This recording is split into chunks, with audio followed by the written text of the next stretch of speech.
Shalom keluarga Saat Teduh. Hari ini kita akan masuk ke hadirat Tuhan bersama-sama. Biarkan Tuhan menguji hati, pikiran kita. Dan keluar dari Saat Teduh bersama ini, kita semua harus semakin bergantung pada Tuhan Yesus. Saya bacakan dulu kesaksian. Dan saya percaya oleh darah anak domba, oleh kesaksian kita, iblis dikalahkan. Elisa. Shalom Pastor Philip, tim dan keluarga Saat Teduh bersama. Selalu bahagia rasanya mendengar kesaksian keluarga Saat Teduh bersama yang mengalami pemulihan di hidupnya. Kali ini giliran saya yang memberikan kesaksian atas kesembuhan. Semoga bisa jadi sukacita bagi pendengarnya dan imannya dikuatkan. Sudah sejak minggu lalu saya menyadari ada benjolan di leher saya. Walau kecil, tapi kalau terpegang, sakit rasanya. Pada tanggal 28 Mei 2022, pastor mendoakan sakit pada leher seseorang disembuhkan. Saya aminkan doa itu, dan keesokan harinya, saya pegang leher saya, benjolan itu sudah hilang. Haleluya. Kemuliaan bagi Tuhan, terima kasih Tuhan Yesus, pastor dan tim doa serta keluarga Saat Teduh yang ikut bahagia mendengar kesaksian ini. Tuhan Yesus memberkati kita semua. Amin. Saya suka ya spiritnya Elisa ini. Very cheerful dan juga penuh dengan syukur. Sharon. Shalom pastor dan tim, saya mau berbagi kesaksian. Jadi tahun 2019 saya berobat ke dokter karena waktu itu saya sering sekali bersin dan sesak nafas. Setelah diperiksa, dokter bilang kalau kadar IgE atau salah satu jenis antibodi yang mendeteksi alergi dalam tubuh saya itu lebih dari kadar normalnya, sekitar 1000. Sedangkan normal dewasa hanyalah 100. Jadi sejak saat itu saya jadi sangat ketergantungan dengan obat. Tanggal 25 Mei kemarin saya ikut Saat Teduh bersama, di mana di akhir acara pastor berdoa untuk orang yang asma dan alergi ataupun sebaliknya. Saya sangat mengimani itu adalah untuk saya, karena saya sangat ingin lepas dari obat-obatan itu. Puji Tuhan, Tuhan jawab doa saya. Lewat doa pastor, saya dilawat Tuhan. Malamnya yang seharusnya saya minum obat karena alergi saya sedang kambuh, tapi malam itu Tuhan izinkan saya tanpa menyentuh obat pun bisa bernafas dengan nyaman, tidak ada lagi sesak nafas, dan saya sangat bersyukur Tuhan Yesus itu baik. Terima kasih Tuhan, terima kasih pastor dan tim. Tuhan Yesus memberkati. Kata Tuhan Yesus baiknya di sini baik pakai kata K-nya beberapa kali. Saking baiknya ya, Tuhan memang baik. Sekarang giliran Anda akan memperoleh sesuatu dari Roh Kudus. Jessica, saya anak tunggal dan kehilangan kedua orang tua saya karena COVID tahun lalu. Juni saya kehilangan papa, dan Juli kehilangan mama saya. Saya merasa hancur hati dan hilang harapan, ingin bunuh diri rasanya. Waktu itu berasa baru kerja setahun, tidak ada kesempatan untuk membahagiakan mereka. Saya tidak berani untuk ceritakan itu, di dalam hati saya sendiri tidak kuat untuk lawan pikiran itu.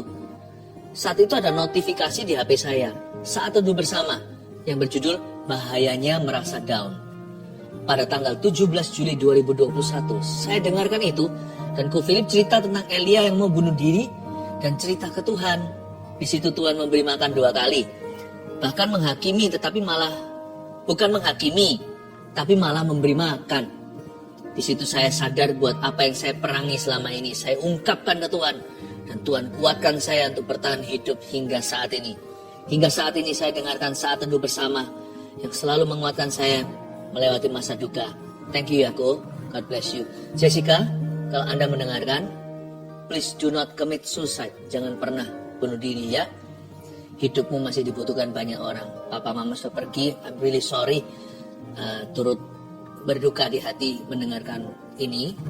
Tapi masih banyak lagi di depan sana yang membutuhkan Anda. Dan Tuhan Yesus belum selesai dengan hidup. Biar Tuhan yang memberi kita hidup. Nanti suatu hari Tuhan yang mencabut sendiri, Tuhan yang memanggil kita pulang. Yang pasti hidup kita harus berguna. Love you always Jessica. God bless you. Kita masuk ke hadirat Tuhan. Jaga-jaga kalau ada di antara kita yang sedang sedih, Tuhan ada di sini. Dan kalau ada di sini yang merasa nggak butuh sama Tuhan, biar kita semakin disadarkan hidup ini kosong tanpa Tuhan Yesus. Mari kita masuk ke hadirat Tuhan. Di sini ada kemuliaan Tuhan.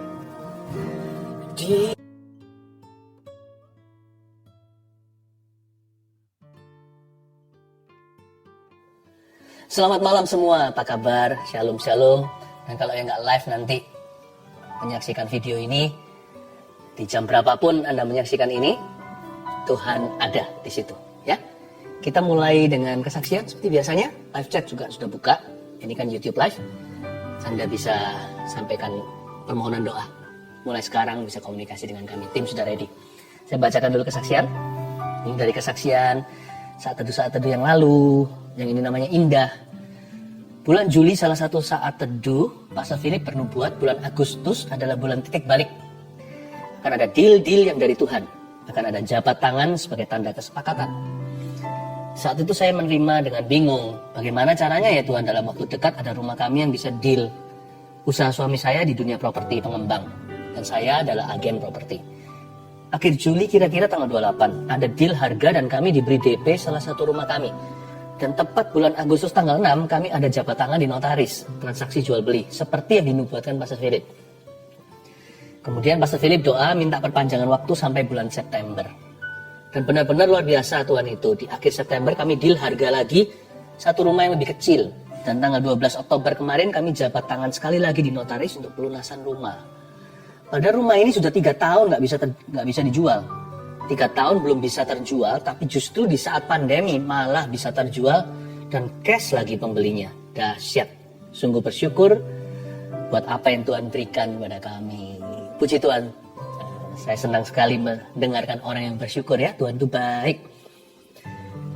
Yang ini kesaksian dari tim live chat, tim doanya. Jadi yang melayani nggak dilupakan ternyata. Give, it will come back to you. Ini agak panjang, kesaksian luar biasa. Kira-kira hampir 1 bulan saya sering gatal-gatal di seluruh badan, rasanya nggak enak. Seperti panas, perih, sampai mau garuk-garuk saja. Puncaknya hari Senin, 12 Oktober tiba-tiba dilekukan tangan seperti pecah-pecah kering. Lalu mulai mengelupas perih, warna merah dan keluar darah dikit-dikit. Lalu di pergelangan tangan kiri dan semua lengan saya seperti ada kulit mengkerut dan berubah warna jadi coklat seperti kulit kering. Lalu tanggal 14 Oktober saya tugas live chat. Jadi nggak dengerin Ko Philip saat teduh. Tapi saat itu suami saya mengikuti saat teduh bersama Ko Philip. Malam harinya saya sudah tidur. Sama suami saya saat teduhnya diputar ulang lagi. Saat di akhir Ko Philip bilang, ada seseorang perempuan yang Anda punya alergi tertentu. Itu ditimbulkan oleh lemak dalam tubuh Anda. Karena badan Anda gemuk, lifestyle Anda tidak sehat. Lemak itu membuat badan Anda gatal sampai dilekukan-lekukan tangan merah-merah seperti darah keluar. Dan Ko Philip bilang kalau Anda dijamah Roh Kudus saat ini dan Anda disembuhkan. Dalam sebulan berat badan Anda akan turun sampai 5 kilo. Lalu malam itu Sandy Imani namanya nih, dan doakan bahwa itu saya dan saya pasti disembuhkan. Waktu pagi hari bangun tidur sama Sandy, saya diputarin saat teduhnya Ko Philip, dan waktu Ko Philip bernubuat buat orang yang sakit gatal-gatal, kita langsung toleh-tolehan. Sandy cuma bilang, kamu gak doa sama Tuhan masalah gatalmu itu, tapi Tuhan tahu detail loh. Detil sekali segala yang kamu perlukan. Saya memang gak doa sama Tuhan masalah gatal yang saya alami, karena saya kira kulitnya kering saja karena jarang sekali punya waktu perawatan tubuh seperti dulu. #efek sibuk kerja. Terus juga jarang makan sayur. Saya baru sadar ternyata hal sekecil itu pun bahkan tidak saya pikirkan bisa jadi masalah kalau Tuhan tidak campur tangan. Tapi puji Tuhan, Yesus tahu apa yang saya butuhkan. Puji Tuhan sekarang sudah gak gatal lagi. Tangan yang bagian lekukan sudah kering, tidak merah-merah sampai seperti darah keluar. Lalu di lengan juga merah-merahnya sudah kering. Di pergelangan tangan juga perlahan kulit mengkerutnya memudar. Yang pasti sudah nggak perih lagi. Lalu yang lebih wow, berat badan saya setiap hari sedikit-sedikit turun. Belum drastis, tapi sekarang sudah 70 sampai 71 kiloan dari yang sebelumnya 76,4 kilo. Melalui kejadian ini saya belajar bahwa ketika kita belajar hidup sungguh dengan Tuhan, kita nggak usah khawatir tentang apapun, karena Tuhan sendiri yang turun tangan, yang cover kita hingga detil-detil hidup kita. Apa yang kita pikirkan, apa yang kita butuhkan, apa yang kita perlukan, bahkan sampai apa yang tidak kita pikirkan, yang tidak dilihat mata, tapi kita perlukan, Dia yang menyediakannya bagi kita. Vina dan Joel. Haleluya. Haleluya, saya terharu. Tuhan itu kerjanya dahsyat, nyata sekali. Hari ini giliranmu. Ayo bawa hati untuk menghadap Tuhan Yesus. Dan Insta Live juga sudah bergabung. Mari kita semua satukan hati, satukan iman, bahwa pengharapan kita yang pupus kepada Tuhan. Mari kita menyembah. Apa yang paling nikmat saat kita bersaat teduh? Yaitu kalau kita berdoa dan membaca firman bersama-sama dengan keluarga. Saya berharap Anda satu keluarga juga sama-sama sudah siap menerima firman Tuhan hari ini. Saya bacakan dulu kesaksian untuk menguatkan Anda sekalian, sehingga berkat Tuhan akan mengalir dengan limpah, bahkan di dalam rumah tangga setiap keluarga saat teduh tercinta. Saya bacakan ya. Herlianti memberi kesaksian begini. Sejak saat saya mulai ikut saat teduh bersama, saya merasakan mujizat Tuhan. Ketika pastor doakan orang yang asma dan infeksi saluran kantung kemih, saya imani. Dan tanpa sadar saya sering kambuh infeksi saluran kantung kemih. Ternyata setelah didoakan pastor, tidak pernah kambuh lagi. Saya percaya Tuhan Yesus sudah sembuhkan saya. Anak saya dulu, kalau dia batuk dan tidak cepat diberi obat, biasanya bisa sampai sesak nafas. Dokter pernah bilang itu asma. Namun sekarang asma itu sudah tidak kambuh lagi. Walaupun anak saya kena batuk, puji Tuhan Yesus, Ia sudah sembuhkan kami. Terima kasih Tuhan, terima kasih Pastor Philip. Tuhan Yesus memberkati pelayanannya. Haleluya. Asma, batuk, sakit apapun, yang ringan maupun berat, dalam Kristus selalu ada harapan ya. Ibu Linda, saya didiagnosa positif COVID-19 di awal Juni 2021. Awalnya, saya tidak merasa gejala apa-apa. Ketika saya konsultasi dengan dokter penyakit dalam, tidak ditemukan tanda-tanda penyakit COVID-19 itu. Dan saturasi saya pun baik-baik saja. Namun rasa takut dan sakit serupa mah itu selalu muncul saat subuh. Sakit sekali rasanya, sampai-sampai saya kesulitan untuk bernafas. Suami saya yang berbeda kepercayaan mulai mendoakan saya dan meminta saya mempercayai keyakinannya. Namun saya menolaknya dan tetap teguh percaya bahwa Tuhan Yesuslah satu-satunya juru selamat. Suatu hari ketika saat saya menyaksikan saat teduh bersama, Pastor Philip Mantova bernubuat tentang seorang ibu yang minum obat penenang dan obat mah, ibu itu akan sembuh total. Saya dikuatkan dan beriman bahwa hal itu adalah nubuatan untuk saya. Semenjak hari itu, rasa sakit dan kekhawatiran berlebihan itu perlahan-lahan hilang. Dan saya sudah jarang minum obat lagi. Jiwa saya makin dikuatkan, terutama melalui persekutuan dalam CG. CG di sini cell group ya. Banyak orang memiliki masalah jauh lebih pelik dari saya, tapi kami semua dapat tetap saling menguatkan. Saya percaya hanya Tuhanlah andalan saya. Haleluya. Bukan hanya disembuhkan, tapi juga memperoleh komunitas rohani yang saling menunjang. Puji Tuhan ya, saya berdoa juga keluarga saat teduh tidak ada satupun yang yatim piatu rohani. Semua akan menemukannya.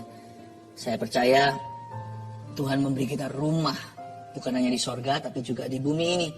Yaitu saudara seiman yang peduli. Elita Siregar. Shalom, saya seorang ibu rumah tangga yang selama 10 tahun dipercayakan Tuhan merawat seorang anak cerebral palsy. Selama 10 tahun itu pula saya terus melanjutkan kuliah.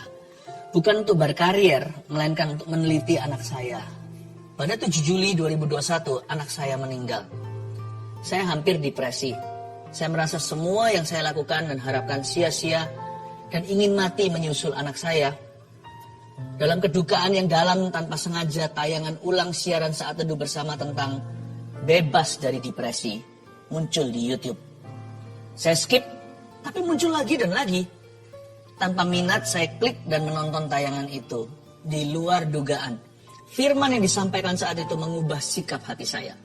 Saya kembali bangkit karena Tuhan belum selesai dengan saya. Kemudian saya ikut ujian CPNS pada tanggal 25 Desember 2021 dan dinyatakan lulus sebagai dosen di salah satu universitas negeri di Depok, Jawa Barat. Saat ini saya yang dahulu hanya seorang ibu rumah tangga telah mulai mengajar di tempat yang baru dan hingga saat ini saya adalah jemaat saat teduh bersama Pastor Philip.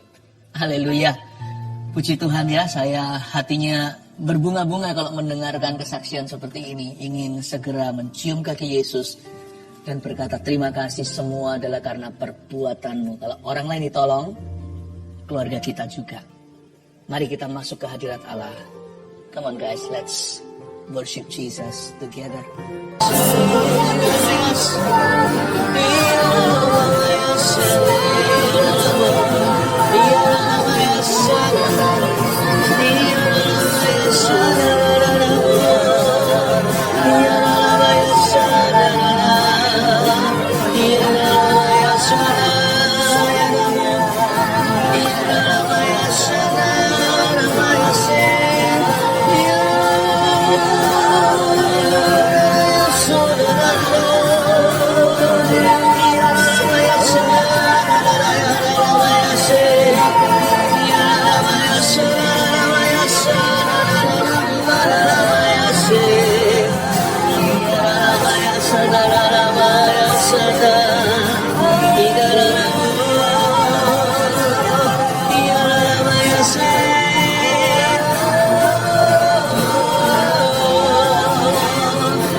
Oh suci, suci,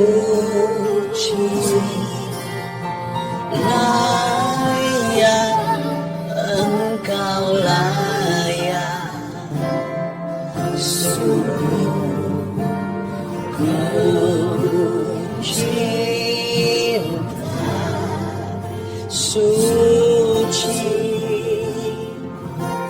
suci, layak, engkau layak, sungguh ku cinta kau, sungguh, sungguh, sungguh ku cinta kau.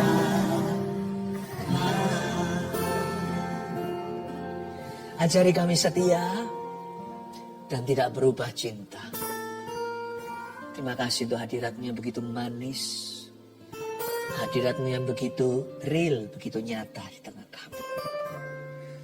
Sungguh kami tidak merasa dari ruangan sini, siapa di ruangan sana.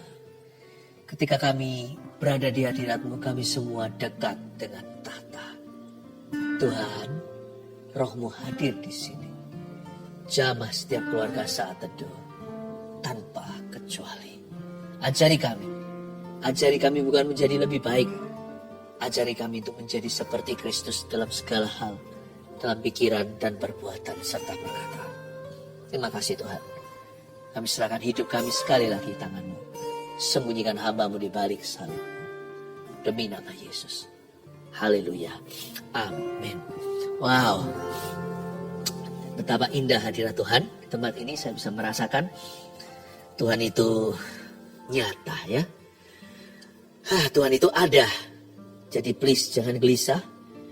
Dan kita-kita yang sudah mundur dari Tuhan, jangan cuekkan Tuhan. Jangan abaikan nanti kalau butuh baru mencari pertolongannya. Tuhan itu ada. Dan Tuhan itu ada di sini. Dekat dengan orang yang berseru kepadanya. Saya ingin bagikan firman yang berjudul akibat terlalu percaya diri. Sebuah peringatan untuk kita semua, lebih baik sedia payung sebelum hujan. Yosua pasal 7 ayat 1-10. Di sini cerita tentang dosa dan hukuman akan. Saya bacakan, nanti berapa ayat saya berhenti untuk menjelaskan kepada Anda. Tapi kita jangan lupa ambil catatan maksud saya ya. Tapi orang Israel berubah setia dengan mengambil barang-barang yang dikhususkan itu. Karena Akan bin Karmi bin Sabdi bin Zera dari suku Yehuda mengambil sesuatu dari barang-barang yang dikhususkan itu, lalu bangkitlah murka Tuhan terhadap orang Israel. Hati-hati dengan zona nyaman, kita berhenti di ayat 1. Jangan terlalu percaya diri. Akibat daripada overconfidence itu bisa berakibat fatal. Dalam hal ini, Yosua dan kawan-kawan, bangsa Israel sudah mengalami kemenangan demi kemenangan. Ketika mereka sudah mulai merasakan sukses, waktu mereka mendapatkan berkat, lalu melihat penyertaan, pembelaan, lengah mereka, kurang waspada, makanya ada kasus Akan. Ingat ya, bukan orang yang percaya diri yang akan menang. Tapi orang yang bersandar pada Tuhan. Itu beda loh. Orang yang percaya Tuhan pasti berakhir percaya diri. Tapi orang yang percaya diri tidak selalu berujung percaya Tuhan. Orang yang mawas diri dan semakin bersandar pada Roh Kudus bukan gagah perkasanya. Orang gitu yang akan tampil akhirnya sebagai pemenang. Nyaris saja bangsa Israel punah. Kalau dia teruskan terus begini, Tuhan tidak beserta. Mentang-mentang sudah pernah terjadi kemuliaan. Di masa lalu ada sejarah demi sejarah keberuntungan. Tapi orang Israel berubah setia, ayat pertama. Mereka sekarang sudah beda. Dulu waktu mereka masih butuh, wah mereka mengejar Tuhan. Apalagi waktu ronde 1 mau masuk ke Yeriko itu, mereka lihat temboknya, mereka ngeri. Wah mereka cari kehendaknya.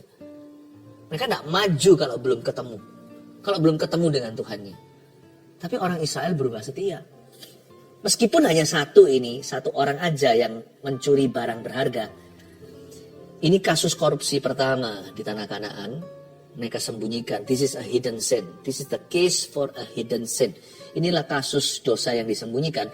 Meskipun satu orang, tapi sebenarnya atmosfernya sudah nggak enak. Ambience atau keadaan bangsa Israel udah semuanya.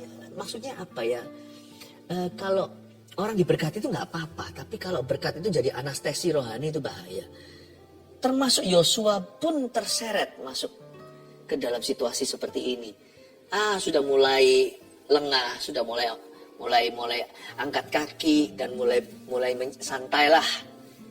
Tidak lagi berjaga-jaga. Orang Israel memang berubah setia, satu yang dosa. Tapi hawa seluruh bangsa udah kayak gitu kira-kira. Tak terkecuali termasuk Yosua. Beda disiplinnya. Juga beda standar sekarang. Kalau dulu menjaga setengah mati. Dulu hati-hati, saya suka bahasa Indonesia hati-hati itu. Kalau jaga apa-apa harus pakai double hati. Hati-hati itu bukan berarti kecil hati. Hati-hati itu besarkan hatimu, jaga double porsi. Dulu begitu. Sekarang berbeda. Standarnya nggak sama. Sangat mudah kita itu erosi. Ayat 2, Yosua menyuruh orang dari Yeriko ke Ai, yang letaknya dekat Bet Awen di sebelah timur Betel. Dan berkata kepada mereka demikian. Ini Yosua ya, bilang begini, pergilah ke sana dan intailah negeri itu. Maka pergilah orang-orang itu ke sana dan mengintai kota Ai. Dahulu kala zaman Musa, Yosua lah pengintainya. Sekarang Yosua kirim pengintai baru. Yosua sekarang kan panglima, sekarang kan jenderalnya. Dia utus prajurit ke sana. Dia utus beberapa orang. Kemudian kembalilah mereka kepada Yosua dan berkata kepadanya, lihat ya, report waktu mereka pulang, laporan yang mereka bawa sebenarnya bagus. Tidak seperti zaman dulu itu, ingat waktu Yosua pergi, dia hampir dirajam batu beserta dengan rekannya namanya Kaleb. Ketika mereka berdua optimis sedangkan yang lainnya pesimis, yang lainnya semuanya ingin bungkam mereka. Tapi kali ini bukan optimis, bukan pesimis, sombong. Coba baca lagi ayat 3. Kemudian kembalilah mereka kepada Yosua dan berkata kepadanya, tidak usah seluruh bangsa itu pergi. Biarlah hanya kira-kira 2 atau 3.000 orang pergi untuk menggempur Ai itu. Janganlah kau susahkan seluruh bangsa itu dengan berjalan ke sana. Sebab orang-orang yang di sana sedikit saja. Saya bisa bayangkan gaya bahasa mereka itu agak hidungnya naik ke angkasa, naik ke atas begini. Berkata, gampang. Bahkan waktu berkata orang-orang di sana sedikit saja mungkin pakai gaya tubuh seperti ini. Kecil. Mereka tak bermaksud untuk angkuh. Tapi hati manusia yang sudah mulai nyaman. Orang yang mengira dia sudah sampai. Dia sudah telak menang.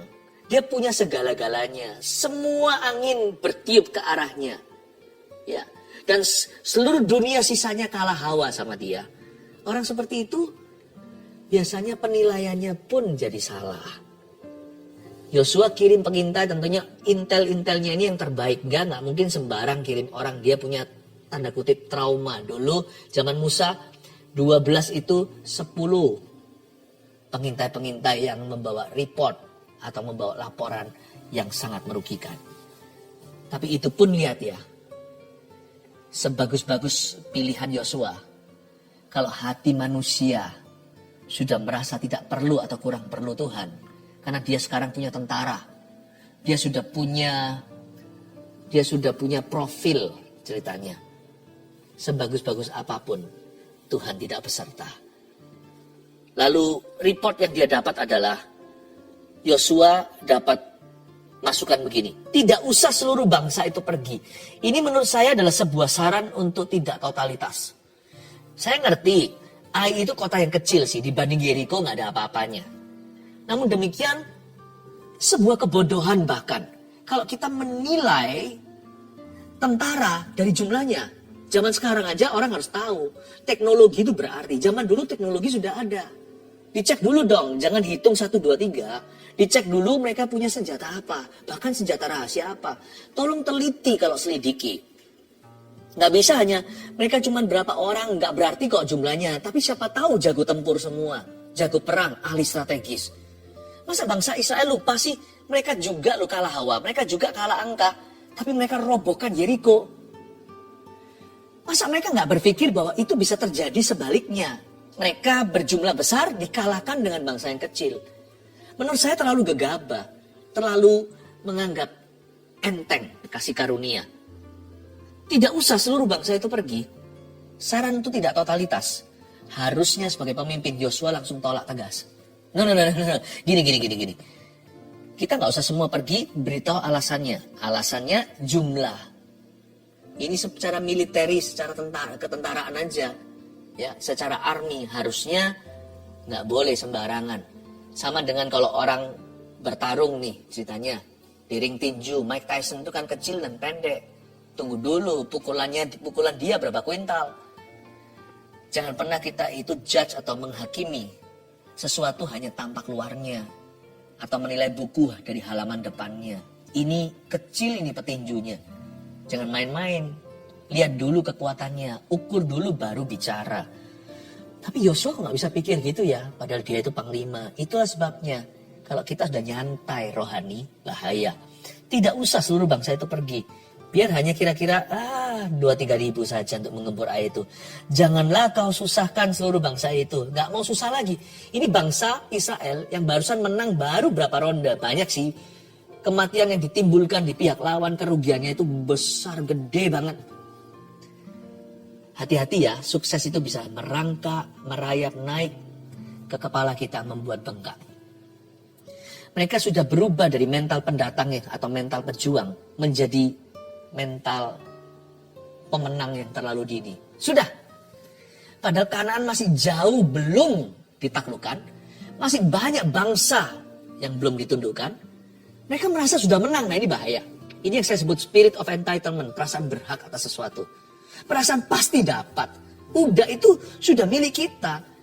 Kami memang menuju ke sana. Nggak ada orang bisa menghalangi bahwa bahkan Tuhan pun nggak bisa tenggelamkan kapal Titanicku. Gak bisa. Aku punya segala sesuatu. Coba bilang, saya kurang apa? Semua saya punya. Koneksi. Saya punya semua. Hati-hati. Kau lihat itu matinya hanya karena satu lubang aja. Semua dilindungi, semua diasuransi. Hanya satu lubang aja. Maut masuk dari situ. Kalau Tuhan mau mematikan seseorang, Tuhan tidak perlu, bahasa Jawanya, kulon nuwun dulu dengan orang itu.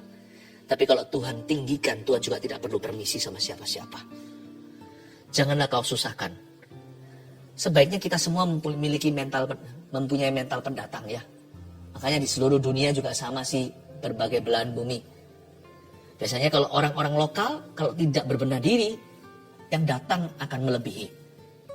Kita sebenarnya semuanya pendatang kok, karena kita semua adalah warga kerajaan sorga. Sekalipun kita lahir di bumi, kita sudah ditebus oleh darah. Kita semua ini pendatang. Hanyalah lalu melalui kehidupan ini masuk pada kekekalan. Jangan settle. Anak manusia tidak punya tempat meletakkan kepala itu berarti tidak ada yang namanya pensiun rohani, pensiun iman. Posisi kita bisa berubah dalam profesi. Tapi hati tetap harus maju dalam Kristus. Hati tetap harus berjaga-jaga dan waspada. Setan tidak jatuhkan Anda dan saya di kilometer ke-10. Dia menunggu nanti waktu kita sudah santai di kilometer 999. Jatuh di kilometer ke-1000. Tidak bisa tidak. Kalau mau sama Kristus itu setia sampai mati. Mau memupuk kerohanian itu harus terus sampai meninggal dunia. Siapa di sini mulai kendor? Coba. Dahulu sungguh-sungguh saat teduh pribadi. Bahkan Rabu Sabtu. Sekarang bisa ya, bisa tidak. Maybe yes, maybe no. Apakah sudah selesai kita hidup? Sudah tidak adakah cita-cita? Apakah tidak ada lagi yang kita mau capai di depan? Mengapa kita kendor kerajinan? Akibat terlalu percaya diri. Kalau mau percaya diri mungkin saya juga bisa percaya diri. Karena saya sudah punya banyak pengalaman dengan Tuhan Yesus. Tapi pengalaman tidak menjamin. Janganlah kau susahkan seluruh bangsa itu dengan berjalan ke sana. Udah gak mau susah. Udah gak mau bayar harga. Udah gak mau puasa. Gak mau luangkan waktu dengan Yesus. Tidak mau melayani. Tidak mau ini, tidak mau itu. Sebab orang-orang di sana sedikit saja. Inilah over PD, mengecilkan lawan. Mari kita lihat akibatnya ayat 4. Maka berangkatlah kira-kira 3.000 orang dari bangsa itu ke sana. Masih lumayan ya. Yosua nggak dengarkan yang 2.000. Mereka bilang 2 atau 3.000, Yosua kasih 3.000. Dia round up. Yosua itu masih jauh lebih, hatinya itu masih jauh lebih beres daripada yang lainnya. Tetapi mereka melarikan diri di depan orang-orang Ai. 3.000 orang Israel yang gagah perkasa itu melarikan diri. Kok bisa ya? Dulu satu di antara mengalahkan 1.000 musuh. 2 berlaksa-laksa. Laksa itu artinya puluhan ribu. Wow. Kok sekarang ribuan melarikan diri? Ada apa nih ayat 5? Sebab orang-orang Ai menewaskan kira-kira 36 orang dari mereka. Kalau orang Yahudi kalah 36 zaman itu, orang Israel maksudnya. Itu big deal. Big deal. Karena masing-masing mereka itu diurapi oleh Allah. Kok bisa mati 36? Kalau mati 3.000 itu kiamat bagi mereka. Biasanya lakon mati sedikit, musuh mati banyak. Ini 36 sudah rekor buat mereka. Karena di Yeriko mungkin tidak mati satu pun, karena roboh sendiri temboknya. Sebab orang Ai menewaskan kira-kira 36 orang dari mereka. Orang-orang Israel itu dikejar dari depan pintu gerbang kota itu sampai Shebarim dan dipukul kalah di lereng. Lalu tawarlah hati bangsa itu amat sangat. Malu kan? Kalau mati 36 satu hal. Dikejar-kejar seperti anjing liar. Ini bangsa pilihan Allah. Yosua pun mengoyakkan jubahnya dan sujudlah ia dengan mukanya sampai ke tanah di depan tabut Tuhan hingga petang. Bersama dengan para tua-tua orang Israel sambil menaburkan debu di atas kepalanya. Seperti orang yang mengalami perkabungan.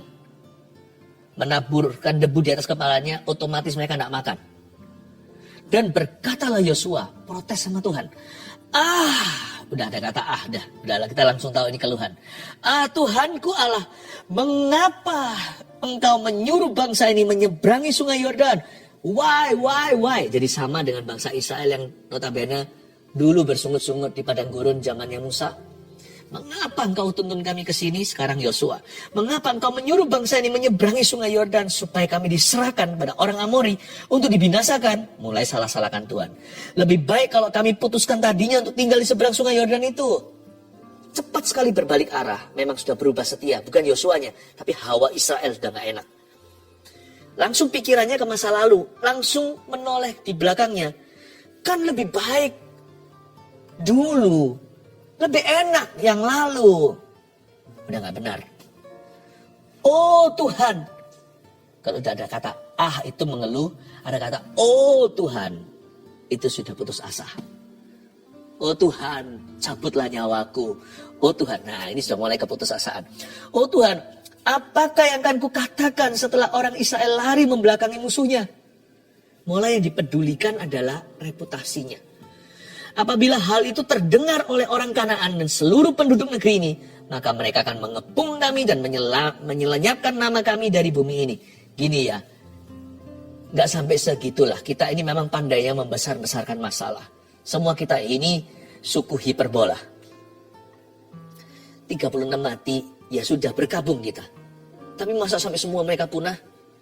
Kayaknya enggak ya. Lupakah bahwa Tuhan yang sama yang membelah Laut Merah? Semua bangsa Mesir mengepung. Sekarang mereka lumayan punya senjata. Dulu itu semua budak semua. Gak bisa mendekati karena ada tiang api, tiang awan di tengah-tengah. Itu oleng semua, mereka punya kereta kuda. Oleng semua, tenggelam di lautan. Sekalipun semua Kanaan itu bangkit melawan mereka. Tidakkah bisa Tuhan yang sama muncul sebagai tiang api, tiang awan? Ya sudah, gak apa-apa, mereka panik. Mereka sudah tidak lagi berada di kubu iman, tapi di kubu ketakutan. Dan apakah yang akan kau lakukan untuk memulihkan namamu yang besar itu? Loh, Tuhan kok dikritik di sini? Then what would you do? Apa yang akan kau lakukan untuk memulihkan namamu yang besar itu? Joshua was defeated on the inside. Yosua sudah gagal, udah dikalahkan di dalamnya. Lalu lucu sekali respon Tuhan. Dari sini saya semakin mencintai Tuhan kita. Semakin bangga, semakin kagum gitu sama Tuhan kita. Tapi ya saya nggak salahkan Yosua. Kalau saya di pihak Yosua, di posisi Yosua waktu itu mungkin kita juga akan lakukan yang sama. Bukan mungkin, pasti. Makanya firman ini ditulis untuk kita. Tapi kita introspeksi lewat firman ini ya. Apakah Anda dan saya terlalu percaya diri sehingga kurang percaya dengan Tuhan, kurang bersandar? Atau kita punya percaya diri itu akibat percaya Tuhan? Nah itu coba dibedakan. Ujilah, cobalah Tuhan. Lihatlah apakah ada yang serong di hatiku. Karena kita ini pinternya membuat kerohanian KW1. Tuhan mau yang asli. Tuhan gak mau plastik surgery. Tuhan tidak mau operasi plastik rohani. Tuhan mau semua asli. Lalu berfirmanlah Tuhan kepada Yosua. Coba dibaca. Bangunlah. Silai. Wake up, get up. Mengapa engkau sujud demikian? Tuhan berkata, hey, what are you doing? What do you think you are doing? Kamu lagi apa? Kira-kira ginilah bahasanya Tuhan ya. Ini. Saya baca lagi ayat 10. Nanti saya baca pakai cara versi saya. Lalu berfirmanlah Tuhan kepada Yosua. Ya. Kalau bahasa sehari-hari kita. Lalu Tuhan ngomong begini. Bangunlah. Mengapa engkau sujud demikian? Versi Alkitab kita. Versi pemahaman hati gini. Tuhan bilang begini. Yosua, apa sih? Kamu ngomong apa? Loh kamu salah sendiri loh kok sekarang salahkan saya. Kamu salah sendiri kok salahkan Tuhan. Ngomong apa sih? Kamu tuh ngomong apa sesungguhnya? Apaan toh ini? Itu Tuhan. Bukan Tuhan gak tahu, pura-pura gak tahu. Tuhan berkata, ini gak relevan buat aku. Coba kamu introspeksi. Coba evaluasi. Sesuatu terjadi. Orang Israel berubah setia. Someone stole what I forbidden to take. Seseorang mencuri sesuatu yang kularang untuk disimpan. Yosua tahu. Tapi kita nggak usah baca lebih lanjut. Gimana seorang pria bernama Akan, seorang tentara prajurit Israel masuk Kanaan, akhirnya ditemukan sebagai the culprit atau sang pelanggar firman. Saya tunjukkan beberapa kebenaran ini. Akibat terlalu percaya diri, biasanya nomor 1, Anda tulis ya. Tidak seketat dulu lagi dalam menjaga kekudusan. Akibat terlalu percaya diri, kita nggak akan seketat dulu lagi dalam menjaga kekudusan. Jadi mulai oke dengan kompromi kecil-kecilan. Coba lihat ya, dulu kita lebih menjaga. Semua kita mesti harus berkaca dan bercermin dengan Tuhan setiap hari. Karena sangat mudah untuk erosi. Nah bahayanya, erosi itu nggak terasa ketika terjadi. Dia kerasa setelah setahunan. Atau sudah tahunan itu berarti bukan lagi akut tapi sudah kronis. Kalau akut itu berat kasusnya. Tapi kronis itu lama, saking lamanya berat pun tidak terasa. Nah bahayanya, tiba-tiba titik isi sendiri. Tiba-tiba apa? Tidak seketat dulu lagi dalam menjaga kekudusan. Be careful with hidden sins. Hati-hati dengan dosa yang disembunyikan. Itu, gak ketahuan. Hari ini gak ketahuan. Gak ketahuan minggu depan, bulan depan. Coba simpan ikan busuk di balik bajumu. Atau simpan api di dalamnya. Tidak mungkin asap lama-kelamaan tidak keluar. Tidak seketat dulu lagi dalam menjaga kekudusan akibat terlalu percaya diri. Yang kedua, akibat terlalu percaya diri, apa? Meremehkan musuh sehingga tidak sungguh-sungguh. Inilah alasannya setiap orang yang punya toko, punya pekerjaan, pelayanan mesti harus berbenah diri. Musuh di sini nggak tentu sungguhan musuh, tetapi persaingan sehat pun perlu dipertimbangkan. Apalagi persaingan nggak sehat. Tahukah Anda bahwa di luar sana ada banyak orang menunggu kejatuhan anak-anak dan hamba-hamba Tuhan? Ya, musuh kita itu, yang memusuhi kita mungkin orang-orang di rumah kita. Tapi musuh kita bukanlah orang-orang di rumah kita, tapi serigala. Karena kita adalah domba yang diutus ke tengah-tengahnya. Celakanya musuh seseorang adalah orang-orang di dalam rumahnya. Tapi kita jangan memusuhi, jangan menganggap mereka adalah musuh kita yang ada di rumah kita. Musuh kita sesungguhnya itu di luar sana. Orang-orang yang membenci Tuhan. Tapi jangan musuhi artinya lalu jangan berbuat jahat sama mereka. Karena senjata kita bukan dari dunia. Senjata kita adalah kasih. Senjata kita adalah doa. Dan senjata kita yang ampuh juga adalah buah-buah roh, buah-buah kebenaran, buah-buah pelayanan kita, buah-buah penyertaan. Nah, itu nggak bisa disangkali. Yang itu tidak bisa di-deny. Orang tidak bisa tutup mata terhadapnya. Yang disebut musuh di sini, musuh beneran atau persaingan yang sehat? Kalau enggak tidak berbenah diri, maka Anda tidak akan persiapan alias asal-asalan. Jangan kaget ya, suatu hari kita mengira bahwa kita juara satu, kita mengira bahwa kita yang terbaik. Lalu untuk kita sadar sudah terlambat, karena kita sudah dilewat. Pasti itu. Makanya itu orang yang pandai jangan merasa pintar. Tapi dia harus terus rajin belajar. Sebab nanti jangan kira kelinci itu cepat, kura-kura di belakang. Ini hanya ilustrasi cerita dongeng anak. Tapi kalau kelinci itu di tengah-tengah berkata, tidur dulu Kura-kura jalan secara konsisten sampai ke garis akhir, kelinci kehilangan piala maupun pahalanya. Memang kura-kura pelan. Tapi karena dia tahu dia pelan, dia nggak boleh tidur. Kelinci cepat. Tapi kelebihannya adalah kelemahannya. Karena dia kira dia cepat, dia pasti menang terhadap yang lambat. Dia tertidur, disitulah dia tidak lambat, tapi dia lamban. Oleh karena itu akhirnya dia terlewatkan. Mesti harus berbenah diri. Kalau kita sudah juara 2, berbenah diri supaya juara 1.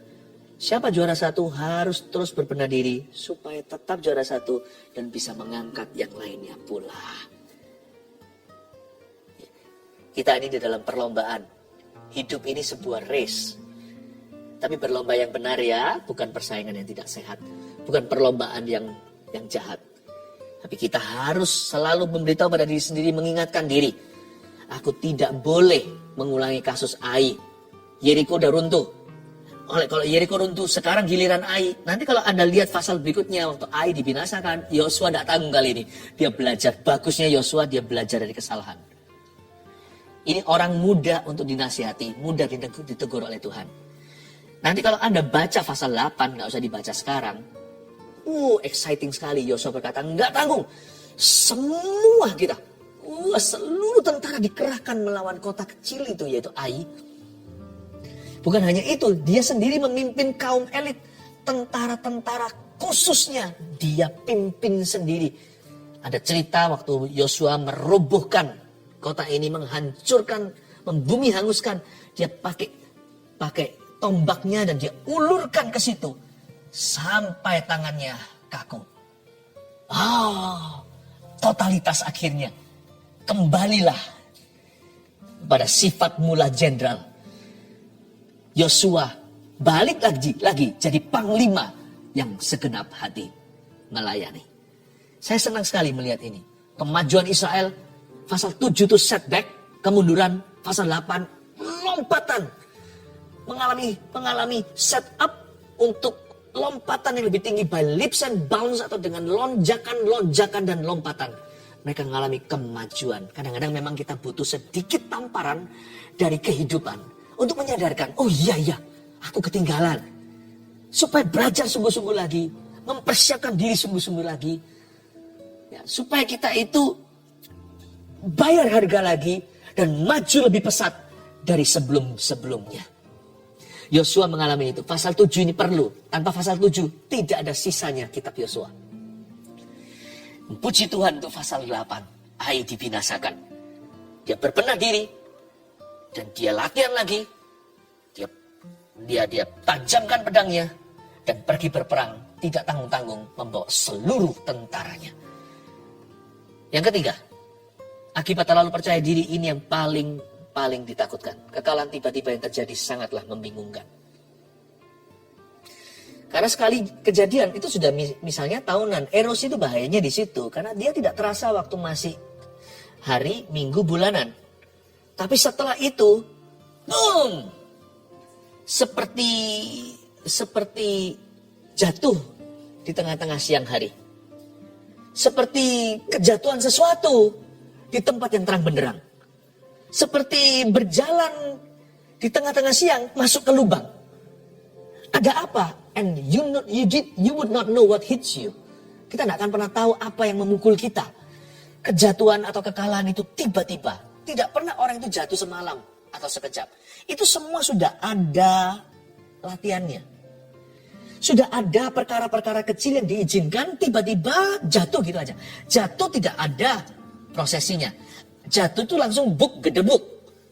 Tapi untuk bisa lengah sampai kaki itu lemah, itu perlu latihan terus dalam kelemahan.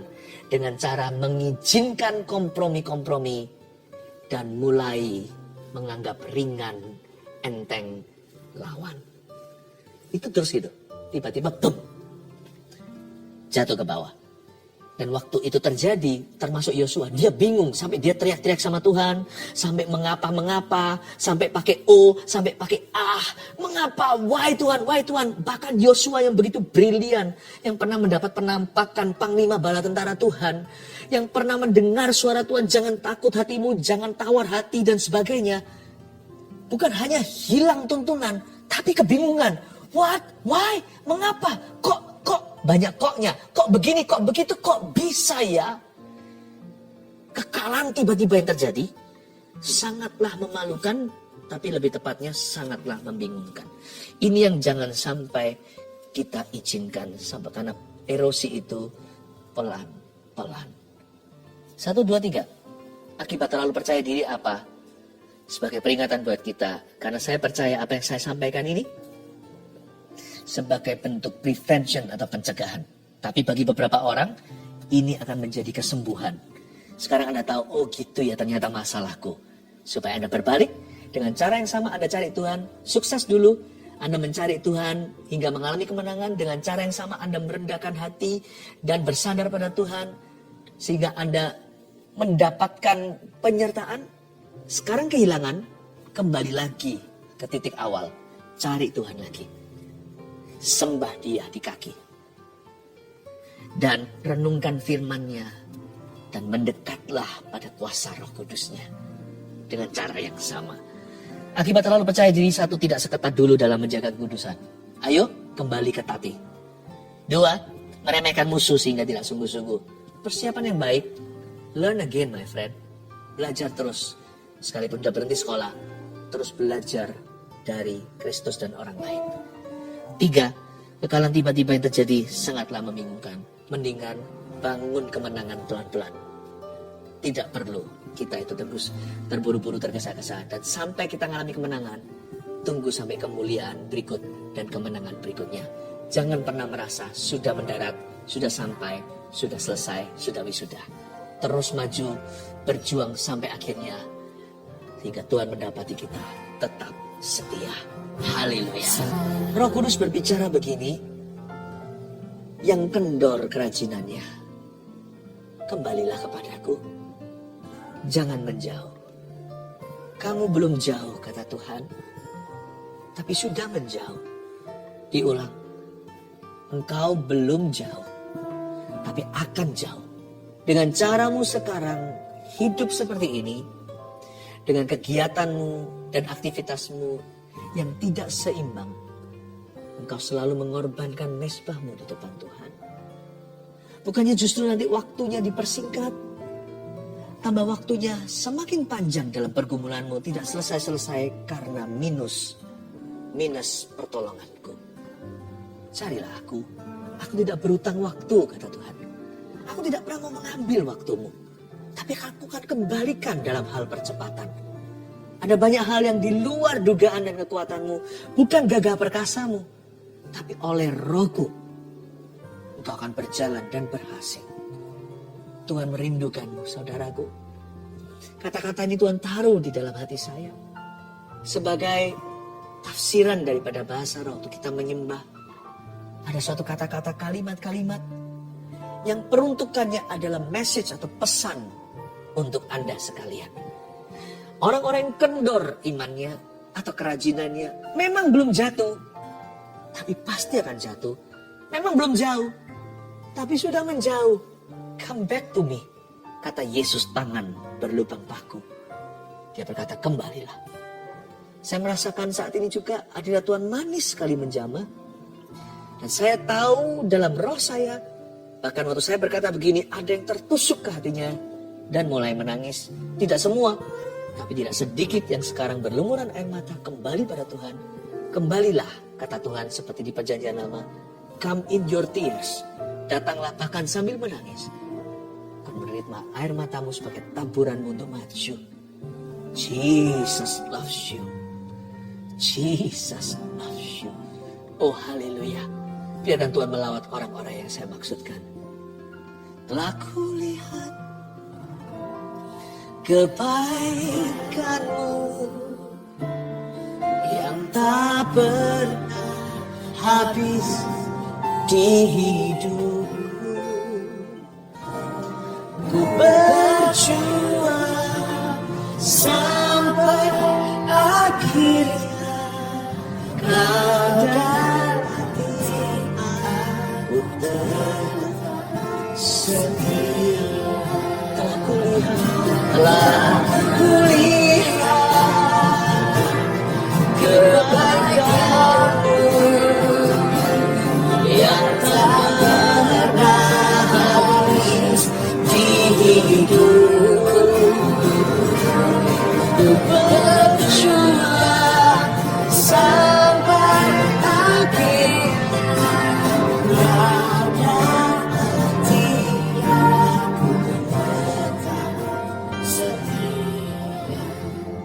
Di antara orang-orang yang mundur namun sekarang mau kembali ke Tuhan, yang dilawat Tuhan sekarang ada seorang yang barusan selesai kemoterapinya, berhasil kemonya. Tapi selama Anda menderita kanker dan kemoterapi ini berjalan, Anda sudah menjauhi Tuhan karena kecewa.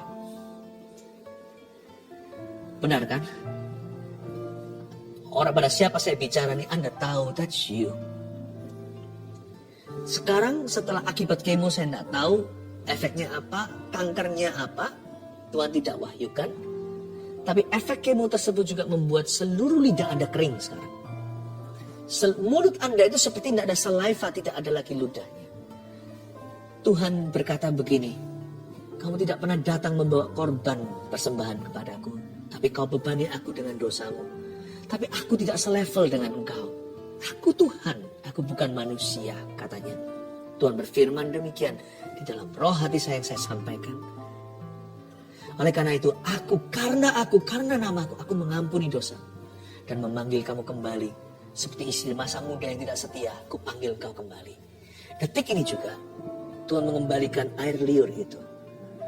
Penyakit kanker itu sembuh sekalipun lewat dokter dan medis. Itu pun adalah anugerah Tuhan. Tuhan tambahkan satu hal lagi. Sebagai efek kemo itu, sekarang Tuhan patahkan tersebut, Tuhan ubahkan. Akan ada lagi air liur di dalam lidah, pada lidah Anda, di dalam mulut Anda. Mulut Anda mulai akan basah lagi seperti sebelum Anda terkena penyakit kanker itu. Dalam nama Yesus Kristus, terimalah kesembuhan. Ulurkan tangan semua, kita berdoa untuk semua yang menyampaikan permohonan hari ini. Bapa, dalam nama Yesus, jamah setiap orang yang sakit, yang menderita, yang berkabung Tuhan. Jangan lupakan mereka yang bergumul dengan sesuatu sekalipun bukan fisik. Tuhan Yesus, angkat semua beban di jiwa seseorang yang stres dan depresi itu.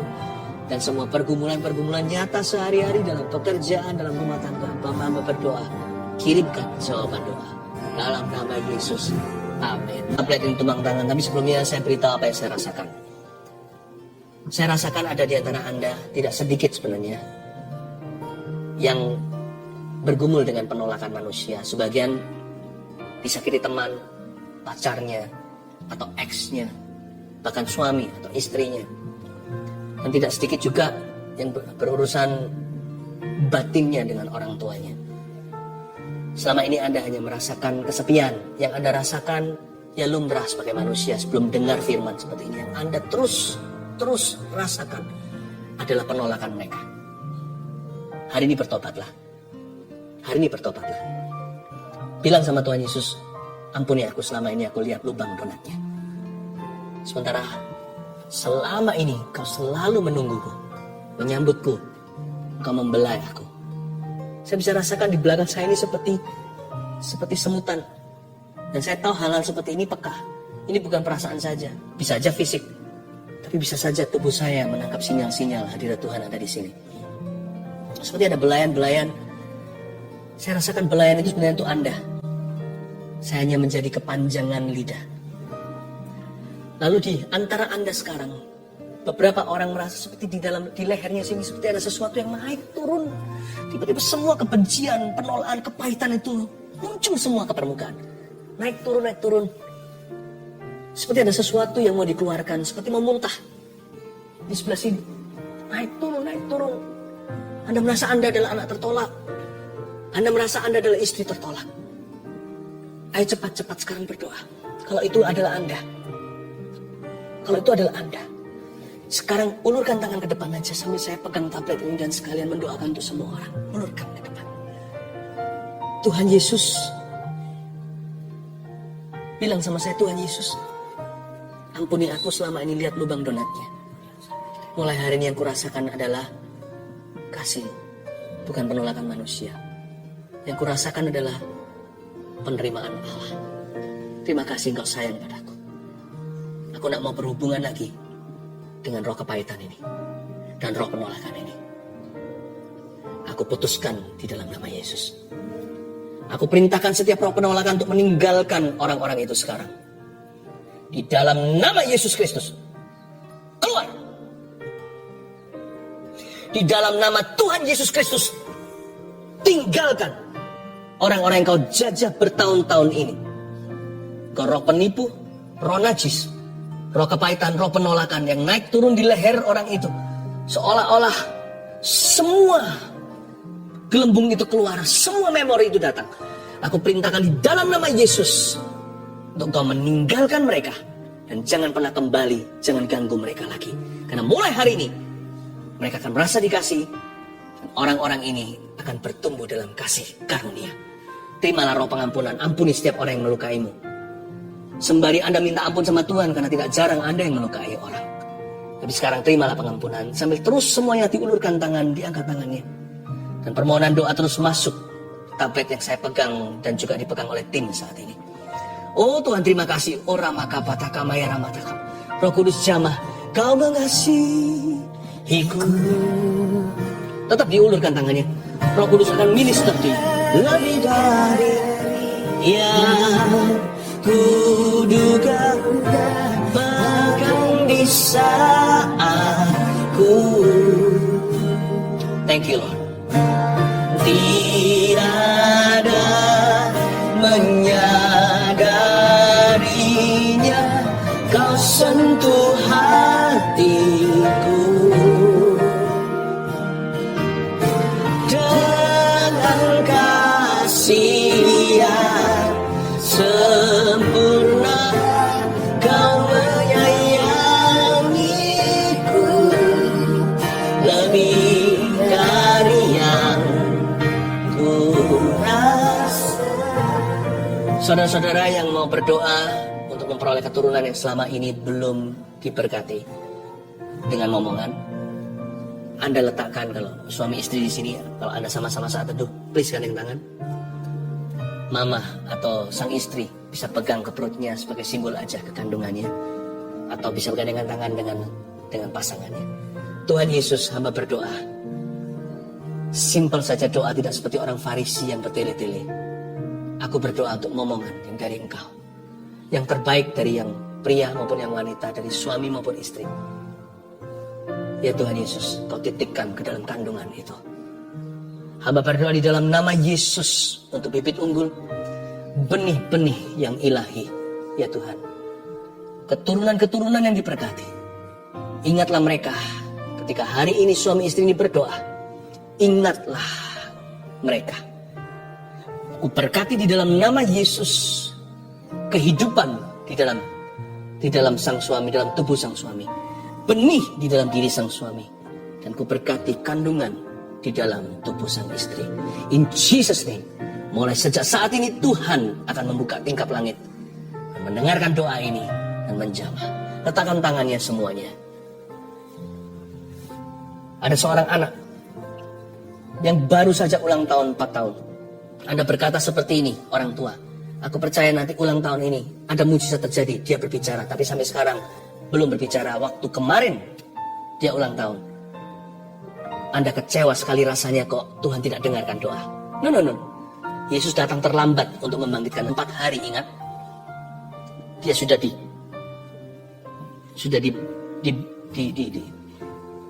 pakai kain kafan, tetapi Tuhan Yesus tidak pernah terlambat.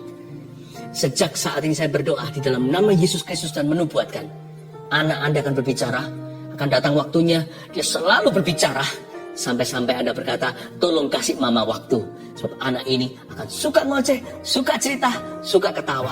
Terimalah untuk keluarga Anda di dalam nama Tuhan Yesus Kristus.